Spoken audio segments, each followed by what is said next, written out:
계속해서 하이델베르그 교리문답 공부하도록 하겠습니다. 38페이지입니다. 요전 말씀인 마태복음 3장 16절 17절 같이 읽고 계속 진행하도록 하겠습니다. 마태복음 3장 16절부터 17절 교재에 있는 그 내용 같이 한번 읽어보도록 하겠습니다. 시작. 예수께서 세례를 받으시고 곧 물에서 올라오실새 하늘이 열리고 하나님의 성령이 비둘기같이 내려 자기 위에 임하심을 보던 하늘로부터 소리가 있어 말씀하시되 이는 내 사랑하는 아들이요 내 기뻐하는 자라 하시니라. 아멘. 오늘은 삼위일체에 대해서 배울 텐데 삼위일체에서 나오는 여러 핵심 구절 중에 이 말씀을 근거로 해서 삼위일체에 대해서 생각해 보도록 하겠습니다. 지난주에 배웠던 내용들을 다시 한번 복습하고 오늘 삼위일체 내용을 살펴보겠습니다. 38페이지는 교재 내용을 참고해 주시기 바랍니다. 우리는 예수께서 우리의 중보자가 되신다는 사실을 성경에 기록된 복음으로부터 아는데 모든 사람이 아니라 단지 참된 믿음으로 그리스도와 함께 살게 되고 그의 모든 은혜를 받아들이는 자만 복음에 약속된 복을 받아 누리게 되며 그리스도인으로서 우리는 복음에서 우리에게 약속된 모든 것을 믿어야 한다는 것을 배웠습니다. 됐습니다. 지난주에 배웠던 내용인데 조금 넓게 우리가 지금 어디를 배우고 있나 다시 한번 좀 정리해서 말씀드리겠습니다. 우리가 죄와 비참 가운데 있다라는 것을 알 뿐만 아니라 거기서 구속받는다, 어떻게 구속받는지에 대해서 배우는 중에 있는 것입니다. 그래서 지금 23문부터 25문까지는 전체 하이델베르그 교리 문답 중에서 우리가 죄와 비참에서 어떻게 구속받는지에 대한 설명 부분 중에 있다, 이렇게 생각하시면 됩니다. 그래서 이 교재의 끝까지 어떻게 구속받는지 그것에 대해서 설명되고 있는 것입니다. 그 중에서 우리가 죄와 비참 가운데 있는데 우리의 힘, 우리의 능력, 우리의 의 이런 것을 통해서는 우리가 죄와 비참 가운데 벗어날 수 없다, 구속될 수가 없다, 이렇게 배웠습니다. 그러면 누가 그걸 할 수 있느냐? 참 사람이면서 참 하나님인 그 사람이 중보자로서 그것을 대신할 수 있다라는 것을 보는데 그가 예수 그리스도시다. 참 하나님이며 참 사람이신 예수 그리스도께서 우리의 중보자가 되어주셔서 그 죄와 비참 가운데 구속함을 전해준다라는 것을 앞서서 계속 알려줬던 것입니다. 그렇다면 그 중보자만 있다고 하면 다 그것을 그 죄와 비참 가운데 있는 사람이 다 구속받는가? 그런 것이 아니라 참되게 믿는 자, 그 중보자를 참된 믿는 자가 죄와 비참 가운데 구속받을 수 있다라는 것을 배웠던 것입니다.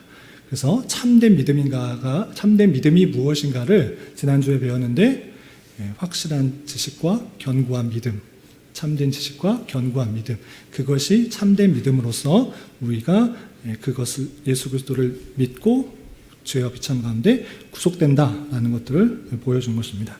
그런 내용, 그럼 참된 믿음, 참된 지식, 참된 믿음의 가장 근본이 되는 참된 지식이 어디에 나타나 있는가라고 할 때 지난주에 말씀통해서 사도신경의 그 내용들이 잘 정리되었다, 이렇게 말해주는 것입니다.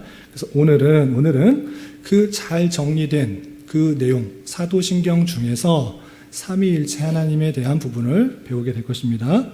아시겠죠? 전체 구조 속에서 오늘 배울 내용들을 잘 정리한 것입니다. 우리가 구속받는 데 있어서 참된 믿음이 필요한데 참된 믿음에 있어서 기초가 되는 것은 참된 지식. 그 참된 지식은 어디에서 잘 정리되어 있는가? 물론 성경 전체에 잘 나와 있지만 그것을 잘 정리한 것이 사도신경이다. 그래서 오늘은 사도신경을 배우는 데 있어서 삼위일체에 대한 한 부분을 말해보는 것입니다. 제 23문 38페이지에 제 23문 제가 문을 읽을 테니까 여러분들이 답을 읽어주시기 바랍니다. 제 23문 그 조항이 어떻게 되어 있습니까? 답. 나는 하나님 아버지를 믿습니다. 그는 전능하시며 하늘과 땅의 창조자이십니다. 나는 예수 그리스도를 믿습니다. 그는 성부의 독생자이시며 우리의 주님이신데 성령으로 잉태되어 처녀 마리아에게서 나시고 본디오 빌라도에게 고난을 받으시고 십자가에 달리시고 죽으시고 장사 지낸 바 되었으며 지옥으로 내려가시고 제3일에 죽은 자들로부터 다시 살아나셨으며 하늘에 오르셔서 전능하신 하나님 우편에 앉아 계시다가 거기로부터 산자와 죽은 자를 심판하기 위하여 다시 오실 것입니다. 나는 성령을 믿습니다. 나는 하나의 보편적인 그리스도 교회를 믿으며 나는 성도의 교제를 믿으며 나는 죄 용서와 육체의 부활과 영원한 삶을 믿습니다. 예, 지난주에 배웠던 것, 그 내용들, 우리가 믿어야 될 내용들이 어디에 잘 정리되어 있습니까? 사도신경에 되어 있습니다. 사도신경의 조항이 무엇입니까? 이렇게 쭉 이어지는 것입니다. 그럴 때 우리가 매 주일 때마다 고백하듯이 나는 하나님 아버지를 믿습니다. 전능하시며 하늘과 땅의 창조자이십니다. 이렇게 사도신경의 내용을 쭉 설명하고 있는 것입니다. 이 번역도 우리가 성경책 앞부분에 나와 있는 성경 그 번역하고 똑같지 않고 좀 다릅니다. 그래서 이 번역들은 조금씩 차이가 있다. 그렇게 염두에 두시고 그냥 살펴보시면 되겠습니다. 전체 내용은 번역의 토시나 그런 콜론이나 이런 이어지는 부분에 있어서 수식하는 말에 있어서 조금씩 다르긴 하지만 전체 내용에 있어서는 큰 차이가 없는 것입니다. 한 부분만 빼놓고 한 부분은 무엇이냐? 지옥으로 내려가시고 우리가 갖고 있는 한글 사도신경에서는 이 지옥 강할 부분이 없는데 지옥으로 내려가시고 여기서는 영어 번역이나 다른 번역에서는 포함되어 있는 것입니다. 이 지옥으로 내려가시고를 어떻게 해석해야 되는가? 그것은 앞으로 쭉 나오니까 그것은 넘어가도록 하겠습니다. 일단 우리가 믿는 사도신경 그것은 어떤 내용으로 되어 있습니까? 라고 할 때 23문에 이러이러한 내용으로 되어 있습니다. 여기에 압축적으로 우리가 믿어야 할 바들이 잘 드러나 있습니다. 라고 23문에서 소개해 주는 것입니다. 그래서 여러분들 갖고 계시는 교재를 보시면 이 사도신경의 해석이 58문까지 이어집니다. 그래서 한 구절, 한 단어, 이게 무슨 뜻인가를 지금 우르시누스는 조목조목 하나하나 설명해 주고 있는 것입니다. 아시겠죠?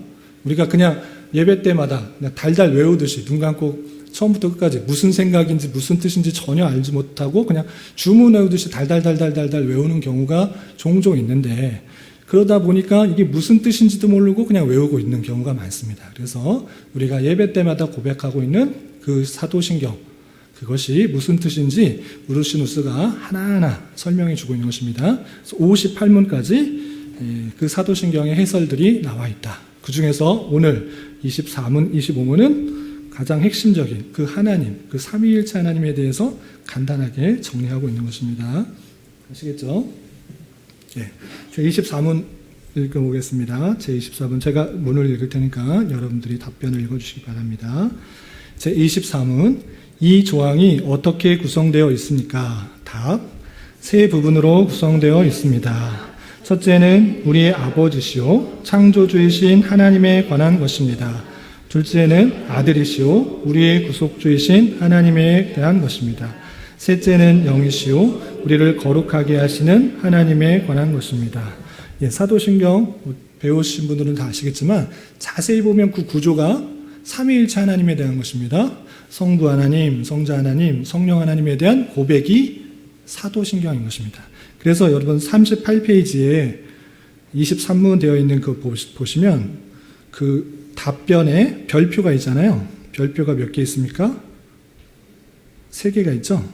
그래서 첫 번째 별표는 성부 하나님, 아버지 하나님에 대한 표현이고요.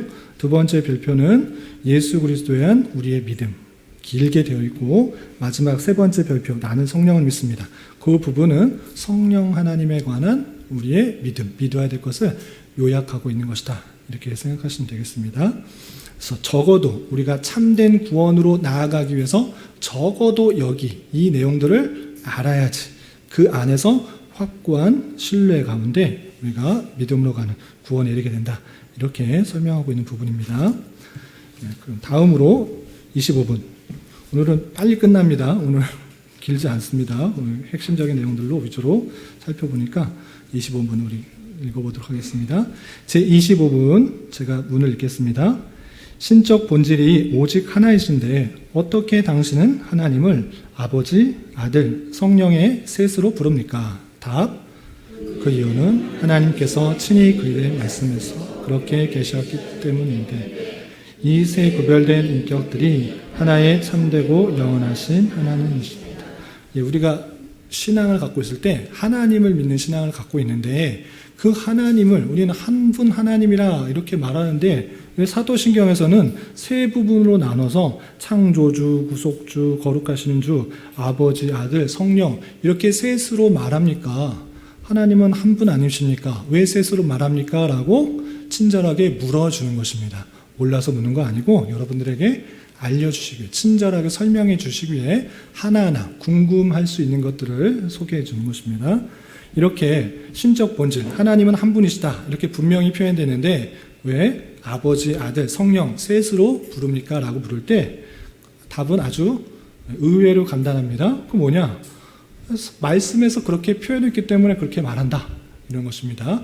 우리가 꾸며낸 것이 아니라, 우리 생각해낸 것이 아니라, 고안한 것이 아니라 성경에서 그렇게 계시를 해주셨기 때문에 우리는 한 분 하나님을 아버지 하나님, 아들 하나님, 성령 하나님 이렇게 부를 수 있다, 이렇게 말하는 것입니다. 그것을 성경의 구절을 통해서 좀 살펴보겠습니다. 첫 번째 각주를 보시면 여기뿐만 아니라 성경에 많은 부분 하나님은 한 분이시다라고 표현되고 있는데, 신명기 6장 4절 말씀을 같이 한번 읽어보겠습니다. 시작. 이스라엘아 들으라, 우리 하나님 여호와는 오직 유일한 여호와이시니. 성경에 가득 하나님은 한 분이시다, 유일하시다, 다른 신은 없다, 이렇게 표현하고 있는 것입니다. 대표적인 예가 신명기 6장 4절인데, 하나님은 유일하시다, 한 분밖에 없다, 이렇게 표현되고 있는 것입니다. 그래서 하나님은 한 분이신 줄 알아야 되는데 본질이 하나인데 왜 아버지, 아들, 성령 이렇게 부르냐? 당연히 성경에 그렇게 표현됐기 때문에 우리는 부른다라고 표현하고 있는데, 어떤 표현들이 있는가? 성경에 그런 나뉘어져 있는 표현이 아주 가득한데, 우리 교재에 나와 있는 중심으로 좀 살피겠습니다. 먼저 성령의 표현들이 어디 있는가? 신약에만 있는 것이 아니라 구약에도 창세기부터 모든 성경에 가득 들어있는 것입니다. 그 중에서 이사야 61장 1절 말씀, 여러분 갖고 계신 교재에 있는 거 같이 한번 읽어보겠습니다. 시작. 주 여호와의 영이 내게 내리셨으니 이는 여호와께서 내게 기름을 부으사 가난한 자에게 아름다운 소식을 전하게 하려 하십니다. 나를 보내사 마음이 상한 자를 고치시며 포로된 자에게 자유를, 갇힌 자에게 노임을 선포하며. 61장뿐만 아니라 이사야에서는 특별히 주 여호와의 영, 성령, 여호와의 영 이런 표현들이 많이 등장하고 있는 것을 볼 수 있습니다. 그런데 여기서 여호와의 영, 그 성령이 단순히 어떤 힘이나 기운이나 능력에 기인하는 것이 아니라 아주 인격적인 개체로서 표현하고 있다는 것이 중요합니다. 하나님의 어떤 힘, 하나님의 능력, 이것을 하나님의 영이다 이렇게 표현하지 않고, 그 자체를 오늘 말씀과 또 이사야의 단순 표현들과 또 다른 성경들의 내용들을 가만히 보면 그 하나님의 영, 여호와의 영, 그 영을 하나의 인격적인 그 조체로서의 모습들이, 일을 하고 있는 모습들이 드러나고 있는 것입니다. 그렇기 때문에 성경에 게시된 대로 성령을 우리는 말할 수 있는 것이다 하고 있는 것이고요. 그리고 또 구약 성경에 이런 성자에게 있어서도, 성자 하나님에 대해서도 이런 표현들이 등장하는 것을 볼 수 있습니다. 시편 110편 1절 말씀 밑에 있는 거 같이 한번 읽어보겠습니다. 시작. 여호와께서 내 주에게 말씀하시기를 내가 내 원수들로 내 발판이 되게 하기까지는 너는 내 오른쪽에 앉아있으라 하셨도다. 여호와 하나님이 있는데 또 다른 구세주, 중보자 되시는 그가 그 악한 원수들을 짓밟을 것을 표현하고 있는 것을 볼 수 있습니다. 성령 하나님뿐만 아니라 여호와 아버지 하나님께서 중보자 되시는 그 하나님에 대해서 독특하게 표현하고 있는 구분된 그 모습을 볼 수가 있는 것입니다. 그리고 결정적으로 신약 성경에 이 아버지 하나님과 아들 예수와 성령의 이름이 동시에 등장하고 있는 표현들이 등장하고 있는 것입니다. 대표적인 구절 마태복음 3장 16절 17절 같이 한번 읽어보겠습니다. 시작. 예수께서 세례를 받으시고 곧 물에서 올라오실새 하늘이 열리고 하나님의 성령이 비둘같이 내려 자기 위에 임하심을 보시더니 하늘로부터 소리가 있어 말씀하시되 이는 내 사랑하는 아들이요 내 기뻐하는 자라 하시니라. 성경에는 한 분 하나님에 대해서 말하고 계신데 예수님께서 세례받는 장면에서 이 성부, 성자, 성령이 동시에 등장하고 있는 것을 보셨습니다. 어떻게 등장하는가? 세례를 받으시는 예수 그리스도, 성자 하나님이 계시는 것입니다. 그런데 그때 어떤 일이 있는가? 성령, 하나님의 성령이 비둘기같이 내리는 그 모습들이 나타나고 또 말하는 이가 있는데 말하는 이를 보니까 하늘로부터 소리가 내 사랑하는 아들이요 내 기뻐하는 자라 이런 말하는 소리가 들렸습니다. 내 아들이라는 것은 지금 말한 사람이 누구라는 것을 알 수 있습니까? 아버지. 아버지가 있고 아들이 있고 또 성령이 나타나는 그 모습이 있는 것입니다. 그래서 성경에 그 드러난 계시가 그렇게 되어 있기 때문에 아버지, 아들, 성령 이렇게 셋으로 부를 수 있다는 것입니다. 그럼에도 불구하고 이것이 각각 다른 하나님이 아니라 성경의 내용과 충돌이 없이 한 분 하나님이다 이렇게 표현한 것입니다. 그래서 성부, 성자, 성령 이렇게 각 한 분 하나님이라고 부르는 것이 아니라 한 분 하나님의 삼위가 있다 이렇게 위격으로 표현하고 있는 것입니다. 그래서 신격어를 쓸 때는 1, 2, 위, 3위 순서, 능력의 차이가 있는 것이 아니라 부르는 순서에 따라서 이렇게 삼위로 부른다는 것입니다. 그리고 마태복음 28장 19절 40페이지에 있습니다. 마태복음 28장 19절 말씀 성경에 어떻게 성부, 성자, 성령이 계시는지 같이 한번 읽어보겠습니다. 시작. 그러므로 너희는 가서 모든 민족을 제자로 삼아 아버지와 아들과 성령의 이름으로 세례를 베풀고 아버지와 아들과 성령의 이름으로 세례를 베풀라 이렇게 성부, 성자, 성령의 이름으로 그 구별된 그 위격의 모습으로 세례를 주도록 하는 그 모습을 볼 수 있는 것입니다. 이렇게 한 분 하나님이시지만 성부, 성자, 성령 삼위로 계시는 한 분 하나님을 우리는 어떻게 표현하느냐? 삼위일체다 이렇게 표현하는 것입니다. 삼위일체 아시는 분도 계속 계시지만 처음 접하신 분들은 다시 한번 잘 정리하시기 바랍니다. 성경에 계시는 한 분 하나님의 삼위를 표현하고 있기 때문에 삼위일체다 이렇게 표현한 것입니다. 성경 자체에 삼위일체라는 표현이 없습니다. 그 단어는 등장하지 않습니다.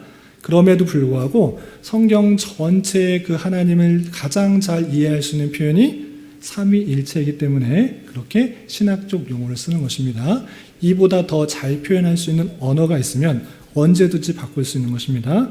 그러나 그렇지 않고 그 용어를 쓰지 않고 그냥 막연하게 성부 하나님이 성자 하나님 됐다가 성령 하나님으로 바뀌는 것인가 이것을 제대로 구별하지 못하고 그냥 이해하는 것이 아니라 성경 전체를 바르게 이해하기 위한 하나님께서 우리에게 계시한 내용을 바르게 이해하기 위해서는 이 삼위일체라는 표현을 통해서 삼위로 계시는 한 분 하나님을 잘 이해하는 것이 필요한 것입니다. 이해가 되시나요? 다 삼위일체는 알고 계셨는데 다시 한번 정리하는 그런 시간이 되었으면 좋겠고 덧붙여서 여기까지가 오늘 그냥 23분부터 25분까지 하이델베르그 교리 문답인데 너무 짧게 끝나니까 좀 덧붙여서 몇 가지만 소개해 드리도록 하겠습니다. 삼위일체의 성경적 근거라고 했을 때 구약과 신약을 통하여서 근거를 들 수 있습니다. 어떤 표현들을 들 수 있냐면 우리가 한 분 하나님 이렇게 표현되고 있지만 자세히 성경을 읽어보면 그 한 분 하나님에도 불구하고 자신을 표현할 때 우리라는 표현을 썼던 것을 압니다. 어디에 표현됐을까요? 혹시 아시는 분 있나요? 우리라는 표현이 창세기 어디? 천지 창조 때 하나님께서 사람을 창조하실 때 우리가 우리의 형상대로 만들자는 하나님은 한 분이신데 어떻게 우리라고 표현 쓰지? 그 하나님의 복수형을 쓰고 있는 것을 볼 수 있습니다. 여기에서 삼위일체를 한 번에 알 수 없으나 복수적인 의미라는 것을 알 수가 있고 성경 전체를 통해서 이후 우리는 성부, 성자, 성령 한 삼위일체 하나님께서 함께 창조의 역사를 하시는구나 이것들을 생각해 볼 수가 있는 것입니다. 또 어떤 표현이냐면 창세기 11장 17절에도 표현되어 있습니다. 기록되냐면 바벨탑 때 무리가 내려가서 그를 방해하자 이런 표현이 또 나옵니다. 하나님임에도 불구하고 복수형 단어를 써서 한 분이면서도 복수의 위격을 갖고 계시는 우리라는 표현을 쓰고 있구나라는 것을 짐작할 수 있는 것입니다. 그거 자체로 삼위일체다 이게 확연하게는 알 수 없으나 전체 성경을 통해서 이것은 이 우리는 다른 것이 아니라 삼위일체 하나님의 복수형을 표현하고 있는 것이나 이렇게 이해할 수 있습니다. 또 어떤 것이냐면 구약 성경에 성자 하나님이 등장하실까요? 안 등장하실까요? 등장하십니다. 눈에 보이는 모습으로 등장하시는 경우가 나타난 것입니다. 여호와의 사자, 창세기 보면 하갈에게 나타난 그런 천사, 여호와의 사자, 또 아브라함에게 나타난 그런 천사들과 그 여호와의 사자, 이렇게 그냥 여호와의 수종을 드는 간단의 일을 받드는 정도의 일을 한 것이 아니라 하나님의 권위를 가지고 명령하고 예언하고 그 선포하는 내용들이 담기는 여호와의 사자가 등장하는 것입니다. 이러할 때 이 여호와의 사자가 단순히 천사 중에 장 이렇게 표현하는 것이 아니라 물론 천사의 장도 등장하게 하는데 여호와의 사자 중에 특별하게 신격을 가지고 행하는 그런 모습들이 있을 때 이 여호와의 사자는 성자 하나님께서 현현하신 것이다 라고 해석을 하는 것입니다. 이해되시죠? 현현. 그 유대교에서도 그러면 삼위일체라는 개념과 거기에 대한 믿음이 있는 건가요? 없는 거죠. 없는 거죠? 네. 그러니까 지금 삼위일체라는 개념은 신약에 넘어와서 성부, 성자, 성령이 있는데 이거를 복귀해 봤더니 구약에 이런 것들이 해당된다고 생각하는 거죠 지금. 그렇죠. 그래서 이제 계시에 대한 내용을 확실하게 믿게 하기 위해서 이런 용어를 써서 성경 전체를 바르게 이야기하자는 거죠. 그래서 신약 성경들은 그 유대교에서는 제대로 믿지 아직도 메시아가 안 왔다고 생각하고 그쵸. 지금 기다리고 있지 않나요? 네, 맞습니다. 예수 그리스도의 중보자 그리스도의 그것을 부인하는 것입니다. 선지자 중에 한 사람으로 이제 생각을 하는 거죠. 그래서 아주 좋은 표현을 두 분 다 하셔 주셨는데 제가 이거 말하고자 하는 것은 무엇이냐면 삼위일체 뭐가 복잡하고 표현하기도 어렵고 예를 들기도 애매한데 뭐 이렇게 따지냐 그냥 예수님 믿고 구원받자 이렇게 말하는 사람들이 계속적으로 등장한다는 것이죠. 성경에 나와 있는 표현들 이거 신학적이고 복잡하고 어렵고 이거 왜 이해해야 되냐 이렇게 말하는 순간 우리는 다양한 성경의 것들을 이해하지 못하는 거예요. 성경에서 분명히 계시해 주시고 알려주셨는데 복잡하다, 어렵다. 나는 그냥 예수님께서 구원자 되시는 그 부분만 믿겠다라고 할 때 상당히 잘못된 경우로 가게 된다는 것이죠. 그래서 유대교도 생기고 또 뭐 기독교 이단 상당히 많잖아요. 다양한 이단, 자기가 메시아라고 말하는 아이주 사이비 같은 그런 사람들도 많더라고. 그냥 예수님 믿겠다라고 하는 순간 우리가 성경에 대해서 제대로 이해하려고 하는 그런 모습이 아닌 그냥 내가 아는 정도로만 알겠다 이렇게 하는 순간 우리는 쉽게 이단과 잘못된 길로 빠져들 수가 있고 성경 전체에서 말하고자 하는 것들을 제대로 이해하지 못한다는 것이죠.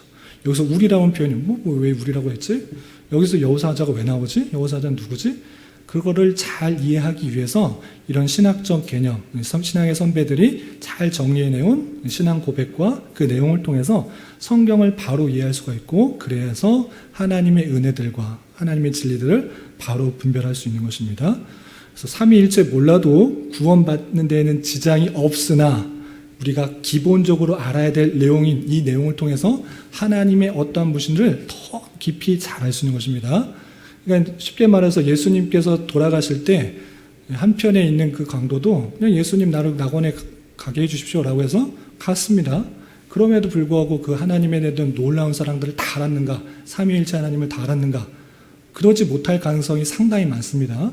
그래서 구원받는 데는 지장이 없을 수 있으나 우리에게 알려주신 그 계시 내용을 바르게 이해하기 위해서 성령을 주셨으니까 내 마음대로 내가 필요한 것만 그냥 적당히 보아서 그냥 성경 이해하고 하나님 알고 그렇게 되면 쉽게 이단에 빠질 수도 있고 하나님의 놀라운 사랑도 제대로 알지 못할 뿐만 아니라 하나님에 대한 정확한 이해가 없음 줄 알아. 우리는 바르게 계시된 내용을 이해하기 위해서 이 삼위일체의 개념을 잘 알아야 된다는 것입니다. 질문 잘 해주셨고요. 그리고 또 한 가지 표현될 수 있는 것, 성령께서 구별된 유격으로 표현된 구절은 이사야뿐만 아니라 창세기 등등에 계속적으로 나온 것입니다. 아까도 말씀드렸다시피 성령이 하나의 기운, 능력, 힘 이 정도로가 아니라 위격을 가지고 어떤 행하시는 모습으로 분명히 드러나고 있다는 것을 통해서 이 구약에도 복수와 또 성자와 성령 하나님이 분명히 등장하고 있다. 성부 하나님만 드러난 것이 아니라 이렇게 동시에 드러나고 있다는 것을 알 수가 있고요. 또 신약에서도 세례를 받으실 때 아까 찾아본 것처럼 또 예수님께서 고별 강화하실 때 우리 요한복음 지난번에 읽었잖아요. 요한복음 잘 읽어보면 성자 하나님과 성부 하나님과의 관계를 대단히 잘 표현하고 있습니다. 아버지께서 나에게 주신 것, 아버지 그 관계를 대단히 잘 표현하고 있고 또 그 예수께서 성령을 보내주신다. 성령을 보내신다. 또 다른 보혜사를 보내신다. 이렇게 등장하고 있는 것을 볼 수 있습니다. 그래서 요한복음 14장부터 16장까지 잘 보시면 아버지 하나님과 성자 하나님과 보내시는 성령 하나님에 대해서 잘 표현하고 있는 그 모습을 볼 수가 있고 40페이지 우리 안 읽었지만 대위임령 읽었군요. 28장 19절 아버지와 아들과 성령의 이름으로 세례를 주라. 이렇게 삼위일체 하나님으로 주라는 그런 표현뿐만 아니라 고린도후서 13장 13절의 내용 우리 축도 때 맨날 하는 그런 내용이죠. 고린도후서 13장 13절에 보면 삼위일체가 잘 드러나고 있습니다. 제가 읽어드릴게요. 주 예수 그리스도의 은혜와 하나님의 사랑과 성령의 고통하심이 너희 무리와 함께 있을지어다. 사도 바울의 축도인데 축복하는 기도인데 이 기도 속에 예수 그리스도, 성부 하나님, 성령 하나님 이것이 잘 드러나고 있는 모습을 보고 있습니다. 이렇게 성경 전체에서는 성부, 성자, 성령 삼위의 일체 되신 하나이신 그 하나님을 잘 드러내고 있기 때문에 우리가 믿는 하나님은 성부, 성자, 성령 삼위 일체 한 분 하나님이시다 이렇게 표현하는 것입니다. 그래서 우리가 하나님 믿는다 할 때 항상 한 분이라고 말씀드려야 됩니다. 그런데 성부, 성자, 성령 삼위로 있는 하나님이시다. 한 분 하나님이시다. 이것이 어떻게 말이 되냐, 어떻게 표현되느냐라고 할 때 다양한 예를 들은 것들이 있습니다. 물, 수증기, 얼음 뭐 이런 식으로 하고 아버지가 회사에 갔으면 무슨 어떤 부장님이고 또 한다고 이렇게 말하는데 그런 표현들이 정확하지 않기 때문에 될 수 있으면 그런 예들을 하지 않는 것이 좋습니다. 그렇지 않은 것이 좋다라는 것을 알아두고 그냥 그대로 하나님의 신비로 받아들이면 좋겠습니다. 우리가 이해할 수 있는 영역은 우리의 한계와 지식과 눈에 보이는 것들이지만 하나님께서는 그것을 훨씬 더 뛰어넘으십니다. 어떻게 천지 최초부터 영원까지 동시에 갈 수 있는가? 이 세상 어느 곳에 다 거할 수 있는가? 그것은 인간의 이해와 한계를 뛰어넘는 것이기 때문에 신적인 그런 능력으로서 믿음으로 받아들이면 될 것이고 성경에 그렇게 계시되었기 때문에 받아들이는 입장으로 다 이해가 되지 않는다고 할지라도 그렇게 받으시면 될 것입니다. 그런 가운데 있어서 뒤에 이제 외민에 대해서 내용을 살펴보기 전에 그것을 말하는 것이 왜 중요한가라고 할 때 삼위일체 하나님을 대표적으로 잘못 이해하는 것이 있습니다. 무엇이냐? 구약에는 성부 하나님, 그리고 신약에는 성자 하나님, 성자 하나님께서 부활 승천하실 때는 성자 하나님께서 성령 보내주셨다니까 성령 하나님으로 바뀌신 것이다. 이것을 하나님의 성경에 분명 한 분 하나님이라고 말했기 때문에 하나님께서 모습을 바꿔서 나타나는 것이다 라고 그냥 나름대로 생각한 거예요. 성경을 제대로 안 보면, 제대로 안 살피면 이런 말은 나옵니다. 구약에는 성부 하나님, 신약에는 성자 하나님, 성자 하나님께서 부활 승천하신다면 성령 하나님, 구약 성부 시대, 성자 시대, 성령 시대 이런 식으로 나누는 경우가 있는데 이것이 대표적인 양태론의 이단인 것입니다. 어려운 표현으로 양태론적 단일신론이라고 표현을 하는데 그렇게 표현 시대다, 성령 시대. 그렇게 많이들 삼위일체 이단이라고 하는데 제가 이렇게 표현할 때 많은데 예, 그래서 이렇게 계속 말씀드린 것입니다. 예, 그래서 구원 받는 데 있어서 하나님께서의 방편은 중보자 예수 그리스도를 믿음으로 구원받게 하셨는데, 있지 않아요? 네? 대표적으로 그렇게 하는 교회가 있잖아요. 대표적인 교회를 대라고요? 네. 교단과 교회가 지금 막 세대주의적으로 그렇게 해석하는 교회를 뭐 이렇게 말하는 것도 그렇고, 그 교단이 아니면은 그렇게 되느냐? 그렇지 않고, 그냥 옛날에 있던 목사님들 중에서는 그런 분들이 많았던 것 같아요. 교단에 상관없이. 그런 신앙적인 그런 것보다는 선교사들에 의해서 믿고 구원받는 그런 것들이 강조되고, 하나의 교단에서 신학적인 전통을 잘 가르치기보다는 그냥 저희 교단, 대신교단도 그런 개혁주의의 내용들이 잘 전파되기 전까지는 다양한 다양한 출신의 교수님들이 그냥 신학교에서 가르쳤다고 그래요. 성경을 그냥 잘 가르치고, 구약을 잘 가르치고, 신약을 잘 가르치는 그런 여러 교파들의 교수님들이 오셔서 그냥 성경을 가르쳤기 때문에 다른 신학의 내용들이 좀 없었던 거죠. 그래서 이제 성경을 이해하는 데 있어서 우리가 어떤 식으로 봐야 될 것인가라고 할 때는 우리는 역사적 정통 아래, 바른 정통 아래 성경을 보는 것이 좋겠다라고 해서 그 내용을 지금 찾는 것입니다. 그래서 우리가 이것들 했잖아요. 왜 하이델베르그 교리분답 배웁니까? 오늘날 시대에 지금 배울 것도 많고 공부해야 될 것도 교재도 많고 많은데 왜 이렇게 고리타분한 걸 합니까? 라고 할 때 우리가 첫 시간에 배웠습니다. 첫 시간에. 종교 개혁이 왜 일어났는지와 종교 개혁 중에서도 루터파와 칼빈이 나눈 데 있어서 바른 신앙의 내용들을 정말 잘 하기 위해서 그 선제의, 발제의 선제의 보험 아래 성경의 내용들을 잘 체계적으로 또 역사적 전통 아래 바르게 고백되어 오는 것을 정리하고 가르치고 교육하기 위해서 이런 문답들이 나왔기 때문에 그것을 통해 도움받아서 우리가 성경 전체의 내용을 바르게 이해하면 좋겠다라고 하는 것입니다. 그래서 성경에 분명히 창세기에서도 태초에서도 성부 하나님 계시고 하나님의 영이 운행하셨고 또 요한복음 1장에서도 말씀이 로고스가 하나님과 함께 하셨고 그로 말미암아 모든 것이 났다. 이렇게 성부 성령 하나님께서 천지 창조 이전부터 계속 계셨다라는 것을 알 수가 있는 것입니다. 그리고 제가 말씀드린 것처럼 성자 하나님께서 여호와의 사자로서 사역들을 현현의 모습으로 사역을 하신 것이 분명히 드러나고 하나님의 영, 성령 그런 영들이 곳곳에서 위격을 가지고 인격적을 가지고 사역하는 것을 봤을 때 구약에는 성자 하나님과 성령님이 없었다? 그렇게 말하는 것은 성경을 잘못 이해하는 것이다. 물론 예수 그리스도를 구세주를 믿겠지만 성경 전체를 우리는 같이 외우고 바른 내용을 배우자라는 그런 의미입니다. 제가 구원받지 못하자 이런 얘기하는 건 아닙니다. 구원받는 데 있어서는 우리는 다른 이름을 주지 않고 중보자 예수 그리스도를 통해서 주셨는데 그것 또한 하나님의 예정과 작정 가운데 그를 수단으로 통해서 역사하시는 것이고 성경 전체 계시한 내용, 필요한 내용만 받지 말고 우리가 알아야 될 내용 66권을 주셨다고 하면 그 전체의 내용을 바르게 이해하자는 것이죠.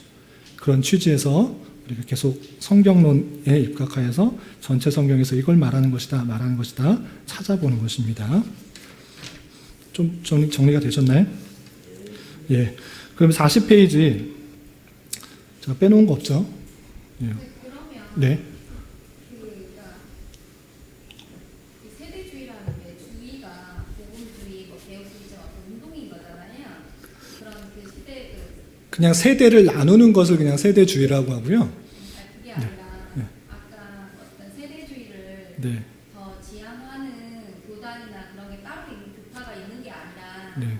목사님들이 약간 그렇게 받아들이시는 거잖아요. 따로 있으니까. 그러니까 이 세대주의나 뭐 복음주의나 이런 것들이 하나의 운동이잖아요. 그 시대별. 그냥 경향. 경향인 거잖아요. 뭐 청교도 운동처럼. 네. 그런데 어쨌든 교단 교파가 따로 있는 게 아니라 그거를 그러니까 그 경향을 따라가는 거기 때문에 교단하고 상관이 없다는 얘기를 하시는 거죠. 교단에서 그런 걸 많이 하는 게 있지만 그런 것 같아요. 교단에서도 그러니까 우리 교단에서도 뭐 다 개혁주의를 하는가, 다 복음주의를 하는가, 세대주의를 생각하시는 분이 있지만 성경 전체에서 말하고 있는 것과는 다르기 때문에 우리가 조심스럽게 봐야 된다. 그렇게까지만 정리할게요. 그렇죠. 이제 그건 이제 성령 시대라고 또 많이들 네. 표현하고 성령을 약간 그 힘과 능력 이런 것들로 많이 강조를 하죠. 그래서 성령 받지 못하면 뭐 이렇게 좀 구원의 믿음이나 구원에 조금 부족한 것 같은 이야기를 하는데 그래서 이제 성경 우리가 전체로 보지 않으면 성경에 분명히 예수님께서도 성령 받으라는 표현이 있고 성령 충만함으로 나타난 신비한 일들이 있기 때문에 그런 것을 따라가는 경향들이 있는데 우리는 늘 말씀드리지만 전체 성경에서 말하고 있는 그 내용을 더 중심을 두는 것입니다. 그래서 이제 각 교파의 특징은 어떤 부분에 있어서의 강조점을 둔다. 그래서 그럴 때 우리가 그런 경향들이 자꾸 나갈 때 말씀드린 것처럼 회의가 열린 것입니다. 종교회의. 초교파 회의가 아니고 에큐메니칼 회의, 공교회 회의가 열려서 무엇이 정확한 하나님의 성경에서의 내용인가를 고민하고 결정했던 것이죠. 그런 에베소 회의, 칼케톤 회의, 여러 회의들 통해서 무엇이 진리인지를 밝혔는데 그 회의들을 중심으로 우리가 계속 따라오는 전통을 갖고 있는 것입니다. 네. 네. 회의 얘기를 되게 많이 들었는데 네네. 그 회의라는 게 네. 결국은 개혁주의 관련된 회의인 거죠? 그렇죠. 이제 다른 회의도 있습니다. 있습니다. 네. 있죠. 네. 네. 마치 들으면은 네. 이 회의는 딴데 거는 전부 다 이렇게 그 것처럼 얘기가 들리는데 네. 그 다른 교파들도 회의는 있는데 그래서 전체 회의가 중요하죠. 처음에 이제 종교 개혁이 일어났을 때 처음에 나왔던 그런 회의들이 있어서 그때는 이제 교파가 나뉘기 전이죠. 교파가 나뉜 뒤에 회의들은 많이 있습니다. 루터 회의도 있고 그다음에 이제 칼빈 개혁주의 안에 회의들이 있는데 근데 큰 전통에서 우리가 흐르는 것이고 나뉜 데서 회의를 우리가 인정하는가 그렇지 않고 함께 나뉘어진 데서 전체 회의를 우리는 크게 보는 거죠. 전체가 있었다는 거예요. 계속. 그렇죠. 계속 있었던 거예요. 감리교는 이미 이단을 정개했잖아요. 정제했죠. 그 감리교는 먼저 회의를 했어야 다음에. 다음에 예, 그 이후로. 다음에 그러니까 그 네덜란드의 튤립 회의 때 안전이 정제됐는데 그럼에도 불구하고 후에는 그냥 받아주자라는 회의도 있습니다. 그런데 그런 입장에 있어서 안 배우는 거죠. 안 배우는데 우리는 어떤 입장을 차르느냐 했을 때 이제 종교 개혁을 통해서 이제 전체 회의, 근데 교파가 나뉘지 않고 그냥 기독론에 대한 이단들이 나타났을 때 제가 이제 예전에 써놨던 것 좀 참고로 할게 제가 갑자기 회의들이 생각이 안 나서 네. 니케어 회의 이제 초대 교회 때는 이제 계속 핍박이 있잖아요. 그리고 나서 이제 인정이 되어지고 콘스탄티노플 회의에서 이제 공인되고 이때부터 이제 나뉘는 것입니다. 이제 핍박의 시대가 아니라 신학적 논의가 시작되는 거예요. 예수님 그래서 어떤 게 예수님이냐, 어떤 예수님이 의지가 어떻고 신성이 어떻게 되고 이런 고민들이 이제 생기잖아요. 다양한 의견이 생겼을 때 그때 이제 공의회가 생겨요. 에큐메니칼 회의, 전체 회의. 이쪽 저쪽 너 자꾸 따지지 말고 너 신성이 어떻고 인성이 어떻고 따지지 말고 우리가 같이 얘기하자. 그래서 이제 생긴 게 첫 번째 공의회가 니케아 회의에서 325년 열렸고요. 그래서 이것이 예수님께서 하나님과 동일 본질이냐 아니냐 이것도 이제 따지는 거예요. 우리는 별로 관심이 없을 수 있어도 초대교회 때는 중요한 것입니다. 하나님 있고 예수님 있는데 같은 거냐 다른 거냐 비슷하다라고 말하는 사람이 있었는데 그것에 대해서 정죄하고 동일하고 다 말한 것이고 그 이후에 있었던 것이 381년 2차 공의회 때 콘스탄티노플 회의가 있어서 그 예수님께서 완벽한 이성을 취한 것이 아니라 영혼만을 취한 것이다 라고 했던 그런 아톨로니우스를 정죄한 것입니다. 이런 공의회들 전체 회의에서 다른 기독론들이 나올 뿐만 아니라 이제 중요한 것이 이제 도르트 회의에서 아주 중요한 것이 결정됐는데 아르미니우스 주의를 정죄하면서 감리교가 이제 이탈되면서 대부분에 있어서의 그 정통 개혁주의 사상은 이어가는데 나머지 교파의 흐름들은 대부분 아르미니우스 주의에서 퍼져나간 것입니다. 그래서 이제 그것을 어떻게 받아들이느냐 할 때 후에 얼마 뒤에 그 다시 받아들여야 된다. 하나의 형제로 받아들여야 된다는 그런 입장의 회의도 있었습니다. 그럼에도 불구하고 그 뜻을 바꾼 거냐? 그런 것은 아니죠. 그런 의미에 있어서의 각각의 교파들의 회의는 있고 정죄된 사람들끼리 교파를 나누고 생각을 나누고 또 무슨 정교회니 무슨 그런 다양한 교회 정통 교회의 다른 모습들의 그런 모습들이 드러나기도 합니다. 제가 느끼는 거는 예, 예. 머릿속으로는 걔네들 이단이라고 생각하는데 표현만 안 하는 느낌이 있거든요. 예. 네? 네. 그렇죠. 이제 근데 그런 예. 입장의 태도를 변화시킨 이유가 도대체 뭐예요? 이단인데 이단이라고 말하지 않는 게요. 예. 그러니까 여기서 오늘날 이단이라고 말하면 오해되는 게 네. 그들에게는 구원이 없다라고 받아들일까봐 그렇게 표현이 주저하는 것입니다. 왜냐하면 예수님 믿으면 구원을 받고 또 하나님 은혜 가운데 택함 받은 사람 우리가 구원받는다 하는데 이제 오늘날에 있어 이단이라고 하면 저기에는 하나님 믿는 게 아니고 다른 사람 믿어. 사입이 완전히 다른 삼위일체 하나님을 부정할 뿐만 아니라 또 한 사람을 교주라고 생각하는 그런 잘못된 내용의 사이비를 이단과 동일시하기 때문에 이단으로 정죄했음에도 불구하고 오늘날 다른 교파들을 이단이라고 부르는 것은 상당히 조심스러운 거죠. 그럴 때는 네. 쟤네들은 틀렸지만 구원이 있어야 태어나면서 정죄를 하는 건가요? 구원이 있다, 없다 이렇게 말을 하진 않았던 것 같아요. 근데 그렇게 네. 일단은 같은 믿음을 그래도 네. 신학적인 차이인데 네. 정죄하면서 쟤네들은 이단이라고 이렇게 하는 정도면 네. 그 당시에는 또 그 이단이라는 개념이 그런 개념이 있지 않았을까요? 그러니까 그때는 그렇게 생각할 끝이 다르다.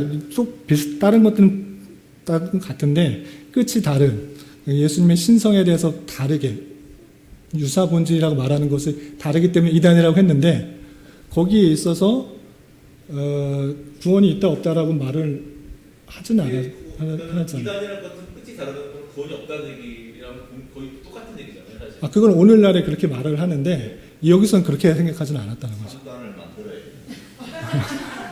여기서는 성경에서 다르다고 해서 이단이라고 했지만 구원이 없다라는 표현은 쓰진 않았죠. 아르미니우스나 이런 것들이 성경에서 말하고 있는 내용이 다르다 또는 뭐 다른 내용들 뭐 신성이 없고 뭐 예수님께서 변하신다 이렇게 말할 때 구원이 없다라고 말하지 않고 성경과 다르다고 해서 이단이라고 표현했는데 그래서 오늘날에 있어서 그냥 이단이라고 말하면 그냥 다 구원이 없다라고 다 받아들이는 입장이 있기 때문에 그래서 조심스럽게 제가 표현을 하는 거죠. 그러니까 그 당시에는 그러면 정리하면은 네. 성경에 대한 해석을 잘못했지만 네. 저렇게 믿어도 구원이 있다고 기하게 있는데 그렇게 생각하고 정죄를 한 거겠네요. 그렇다고 저는 생각합니다. 제가 그 내용들을 네. 네.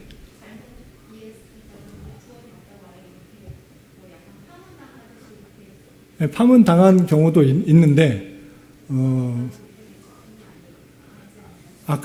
그렇게 결정된 것도 있는데 이제 모든 것이 다 그렇게 이단들이 다 구원이 없다라고 배척됐는가라고 했을 때 저는 잘 찾아보지 못해서 그러는데 그런 의미로 써서 모든 사람의 그 결정에 있어서 다 구원 못 받는다 이렇게 말한 것 같지는 않거든요. 제가 다 찾아보지도 않았지만 예. 제가 알기로는 네. 감리의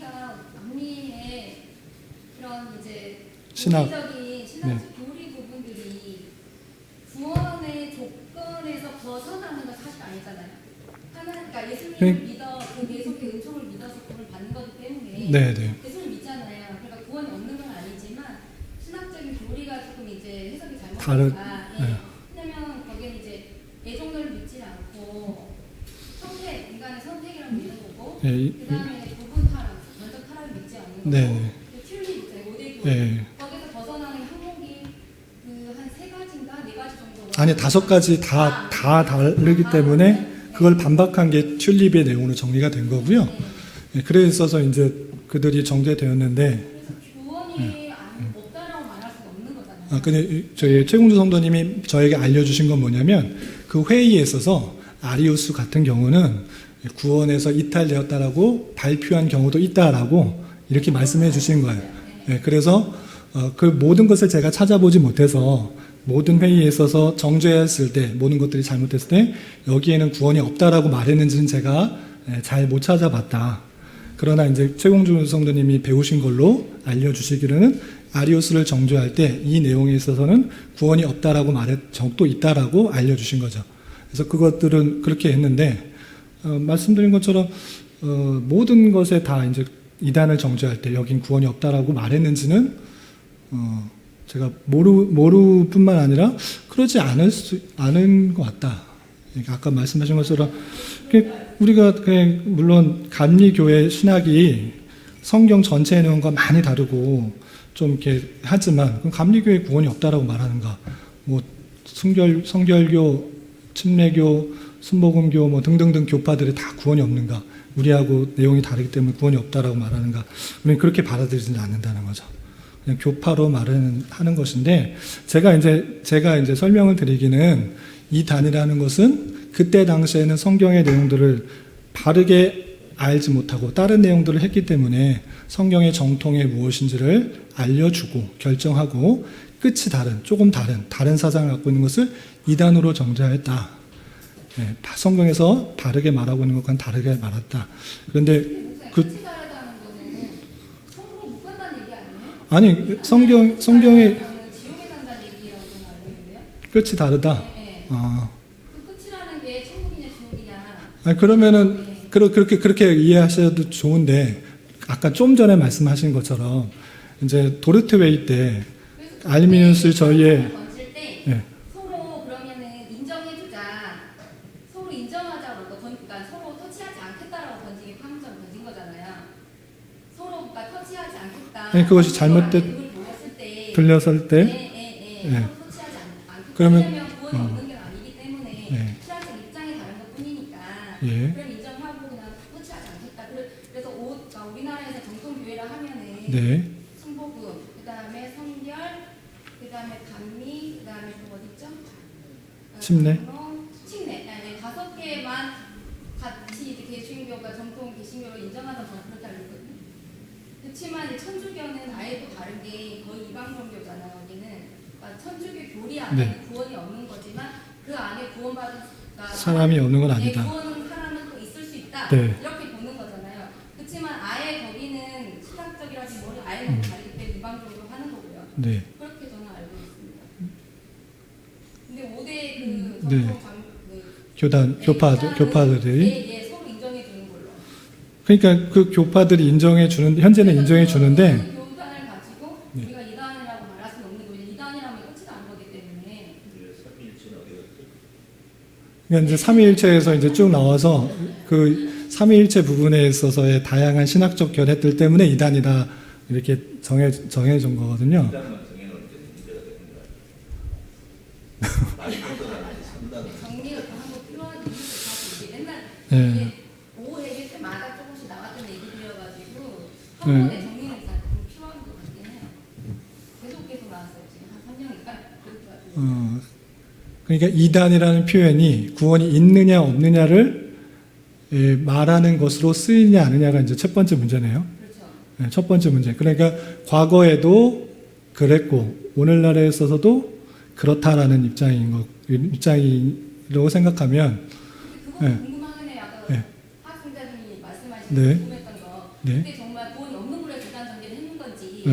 아니면 입장 차이로 그냥 한 건지 그것도 좀 궁금하긴 하네요. 그래서 이제 제가 모든 것을 다 찾아보지 못해서 확답을 못 드렸고 우리 최공주 성도님께서 알려주신 것처럼 이단으로 정죄할 때는 그곳에 구원이 없다라고 해서 파문이 된 적도 있다라고 알려주신 거고 모든 그 회의에 있어서 그 이단의 정죄에 있어서는 다 구원이 없다라고 말했는지는 제가 찾아보지 못했는데 혹시 다 알고 계시나요? 다는 알고 아리우스 경우는 확실하게 그렇게 배우셔서 구원이 없다라고 인정이 됐는데 이단이 끝이 다르다는 건 신학적 견해의 끝이 다르다는 거지 신학적 견해로 구원을 얘기할 수는 없잖아요. 신학적 그러니까 다르다고 그렇게 받아들인 입장과 그냥 이단이 오늘날에 있어서나 예전에 있어서나 구원이 없는 그런 표현으로 쓰이는 것인가 그렇게 이식의 차이인 것 같아요. 그러니까 이단의 이제 명제 그 표현에 있어서 근데 끝단 다르기잖아요. 네. 끝단. 네. 끝이 어떤 건 알죠? 끝이 다르다는 걸 어떤 거 시작도 안 해 끝이시니까 그러니까 예를 들면 그 13년 말을 40명 썼던 이유가 이유가 있을 거 아니에요. 우리는 숫자적으로 안 보지만 네? 14만 4천 명이라는 아, 예, 예. 지금 우리는 숫자적으로 안 보지만 신천지는 숫자적으로 보는 그런 신학적, 지식적 내용 끝이 다른 약간 조금 아니죠. 그건 아니죠. 왜냐면은 거기는 지금 아예 사람 그 재림예수라고 하는 물론 신천지인 이유가 사이즈죠. 때문에 신천지를 얘기하는 게 아니라 신천지가 얘기하는 그 비유를 얘기하는 거고. 예. 예. 제가 혼란스럽게 만드는 것 같은. 아, 예. 궁금해하실 것 같아서 네네네. 말씀드리면 네. 뭐지 아타나시우스 신도에서 네. 소위 주대원에거나 가르치는 이단이라고 그렇게 구원이 없다고 그 이단이 구원이 없다고 나와 있고 요즘 그 이단은 삼위일체론에서 틀린 그렇죠. 근데 감리가 삼위일체를 안 믿는 게 아니잖아요. 삼위일체 믿어요. 그러니까 그거는 구원이 없다고 말할 수가 없다는 거죠. 우리 구원의 조건이 아니잖아요. 잘 정리해 주신 것 같은데, 아다나시우스요? 아다나시우스 신조? 아다나시우스 신조에 삼위일체 하나님에 대해서 다르게 말한 것은 이단이다라고 표현했다는 거죠. 그렇게 말하면은 이단에 구원이 있나 없나에 있어서 구원이 없다? 아, 구원이 없다.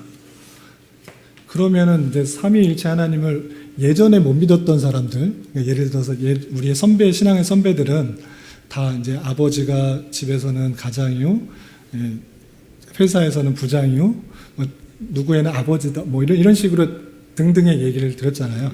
삼위일체 하나님을 정확하게는 몰랐단 말이에요. 근데 그런 사람에 있어서 우리가 그 구원에 있어서 상당히 조심스럽거든요. 무슨 뜻인지 알아요? 정의를 잘 내려주셨습니다. 저도 그게 동의를 합니다. 제가 유대교를 여쭤보는 거냐면 유대교에서도 네. 구원 받은 사람이 있을 거 아니에요. 네네네. 그 사람들이 삼위일체 개념은 없었을 거란 말이에요. 그렇죠. 네. 그러니까 그게 우리가 삼위일체라는 게 지금 신약 시대에 교육주의에서 정리해놓은 내용이잖아요.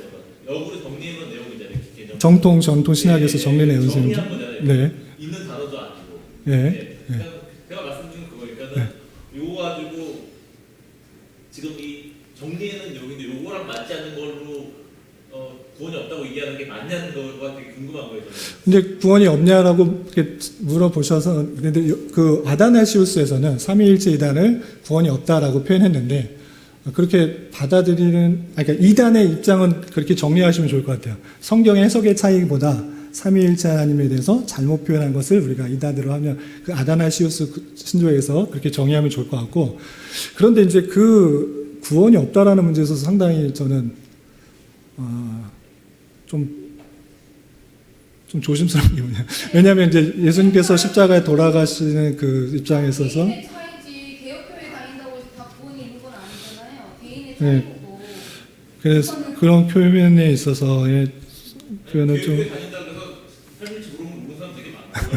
그러니까 그렇게 가면 안 될 것 같아요. 교회 다녀도 그 교단 자체가 이단이냐 아니냐로 가야지 개인으로 내려가면 안 되는 거죠. 개인이 그걸 알았냐 몰랐냐가 아니라 그러니까 어쨌든 우리는 사도신경의 삼위일체 모르잖아요. 이거를 합쳐서 정리해 놓은 거니까 이걸 믿는 거, 이 하나의 이 신경을 믿는 거가 하나의 교단이 되는 거니까 사도신경을 믿으면 그렇게 교회가 이단이냐 아니냐 그렇게 정리가 잘 되는 것 같아요.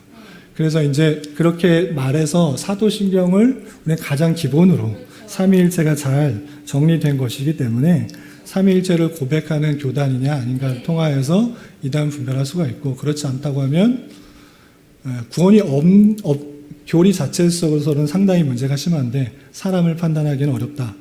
이렇게 정리가 될 수 있을까요? 그렇게 정리될 수 있을까요? 그러면 이단을 판단하기 위해서는 오직 삼위일체.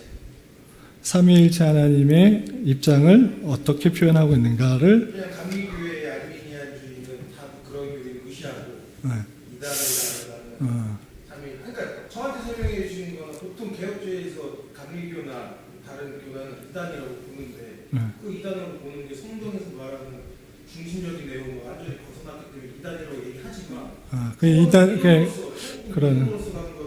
그러니까 조금 애매한 부분이 생겼네요. 우리가 인간으로서 지식적으로 판단하지 못한다라는 게 전통인데, 그래서 감리교라고 이단이라고 얘기할 수 있지만 우리는 이단이라고 얘기하지만 이단이라고 구원이 없지 않나라고 인식하고 말하는 이단이고, 사람들은 이단이 내 구원 없네라고 그거 자체가 인식의 차이로 같아요. 그럼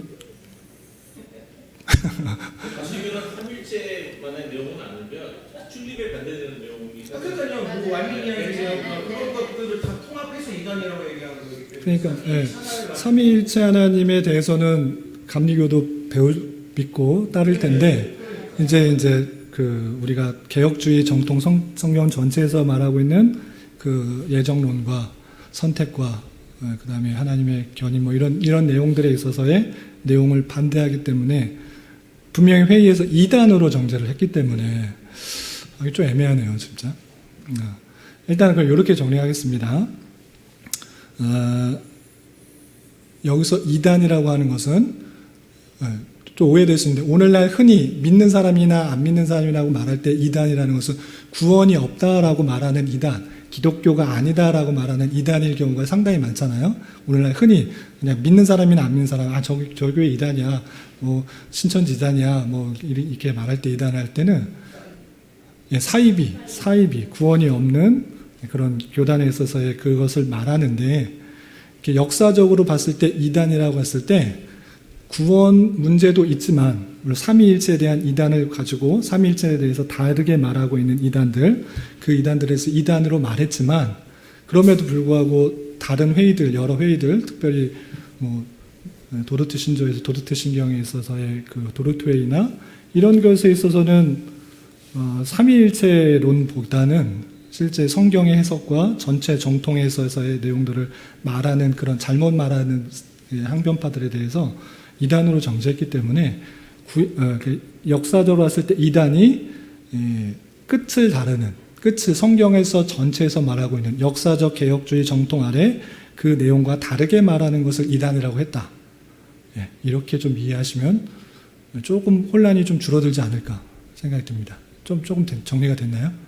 또 말씀을 잘 해주셨는데 생각해 보니까 물론 아주 핵심적인 삼위일체, 우리가 믿어야 되는 삼위일체, 지금 배우고 있는 그 삼위일체 이런 하나님이니까 요걸 믿어야 된다라고 알려주신 것에 대해서 그것 다르게 말하면 무조건 이단임에도 불구하고 우리가 사도신경을 고백하고 있는 여러 교파들, 아까 말씀 다섯 개 이런 교파들에 대해서는 공통적으로 이제 사도신경을 고백하니까 그것은 이제 온전히 믿는 것이라 보여주지만 성경 전체에서 말하고 있는 해석과 그런 전통의 내용들은 역사적 정통과 다르기 때문에 신앙 그 회의들에 있어서는 성경과 다르다라고 정죄되었다.